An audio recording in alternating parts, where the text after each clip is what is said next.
Hello student बच्चों, आज हम लोग व्याकरण से अपठित काव्यांश के बारे में देखेंगे, जिसे पद्यांश भी कहा जाता है। तो सबसे पहले हम देखते हैं बेटा कि अपठित काव्यांश क्या है। ध्यान से देखो, अपठित काव्यांश पद्यांश का आशय है, यानी अपठित काव्यांश या पद्यांश का यह आशय है, यानी यह अर्थ है कि काव्य का ऐसा अंश जिसे पहले न पढ़ा गया हो, जिसे पहले पढ़ा नहीं गया है। यह काव्यांश किसी भी कविता से संकलित तथा किसी भी विषय से संबंधित हो सकता है। अब आगे देखो बेटा, बताया गया कि इससे लाभ क्या है। अपठित काव्यांश या पद्यांश तुम्हारे सिलेबस में क्यों रखा गया? इसके अभ्यास से विद्यार्थियों में भाव एवं अर्थ ग्रहण करने की क्षमता विकसित होती है। इसके अतिरिक्त विद्यार्थी भाषा बोध के प्रश्न हल करने में सक्षम होते हैं। ठीक है बच्चों, अब देखो आगे दिया है, अपठित काव्यांश हल करने से पूर्व ध्यान देने योग्य बातें। काव्यांश को ध्यानपूर्वक 2-3 बार पढ़ना चाहिए। काव्यांश से संबंधित प्रश्नों को पढ़कर सही विकल्प का चयन करना चाहिए। भाषा संबंधी प्रश्नों के उत्तरों में से सही विकल्प समझकर चुनना चाहिए। ठीक है बेटा, तो यह है अपठित काव्यांश। अब तुम्हारे पाठ में बहुत सारे काव्यांश हैं। एक काव्यांश को हम लोग देखते हैं, ध्यान से देखो। ये सारे काव्यांश हैं, ये सबको तुम समझ लेना। यह भी देखो, एक काव्यांश है जो तुमको लिखना है। ठीक है बेटा, तो इसको तुम देख लेना। जैसे दिया है, वह पावस का प्रथम दिवस जब पहली बूंद धरा पर आई, अंकुर फूट पड़ी धरती से नवजीवन की ले अगड़ाई।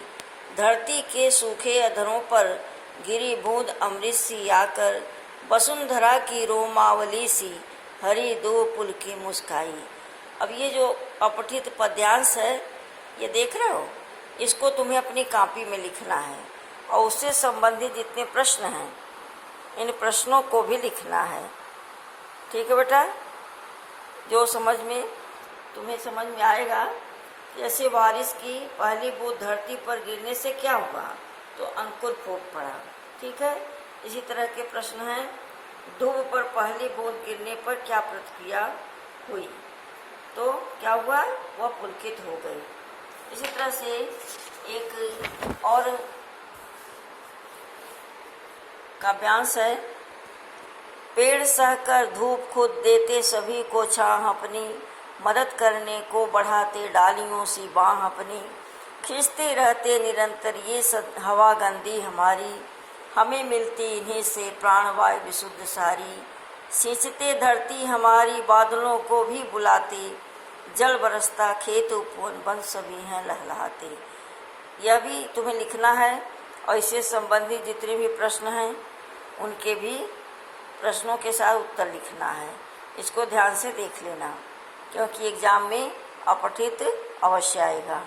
ठीक है बच्चों, तो ये दोनों जो काव्यांश है, इनको अपनी कॉपी में ज़रूर लिखना। अब हम देखते हैं बेटा पत्र लेखन।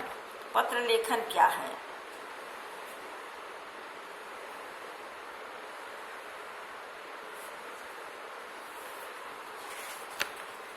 देखो, पत्र लेखन क्या है? पत्र लेखन एक ऐसी कला है जो प्राचीन काल से चली आ रही है। यह मन के भाव एवं विचारों को व्यक्त करने का सर्वोत्तम साधन है। इसके माध्यम से व्यक्ति अपने स्वजनों, संबंधित अधिकारियों एवं कार्यालयों तक अपनी बात पहुंचा सकता है। पत्र एक ऐसा साधन है जो बहुत पहले से चला आ रहा है। यह एक कला है जिसके द्वारा व्यक्ति अपने मन के भाव विचारों को दूसरों तक पहुंचाता है। पत्र लेखन में ध्यान देने योग्य बिंदु, ये सारे देख रहे हो, इतने सारे पॉइंट हैं इसमें। पत्र में अपनी और पत्र पाने वाले की आयु, स्तर, पद, योग्यता का ध्यान रखना चाहिए।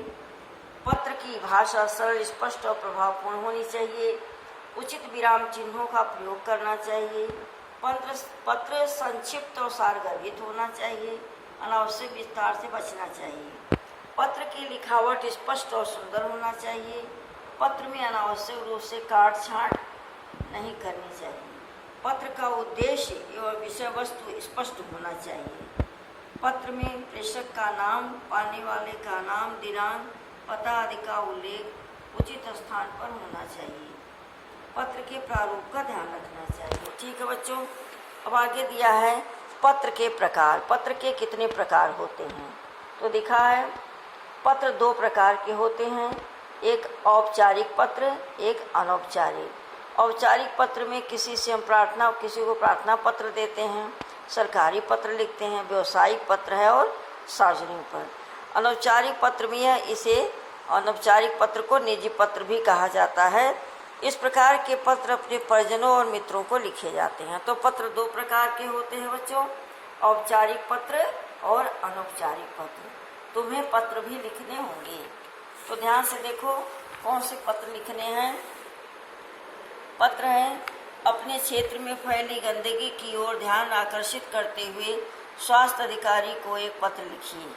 ठीक है। दूसरा पत्र तुम्हें लिखना है, कक्षा में प्रथम आने पर मित्र को बधाई देते हुए पत्र लिखो। ठीक है बच्चों, तो इन पत्रों को तुम अपनी कॉपी में जरूर लिख लेना। ठीक है बेटा, अगले चैप्टर के साथ हम फिर मिलेंगे। Thank you student.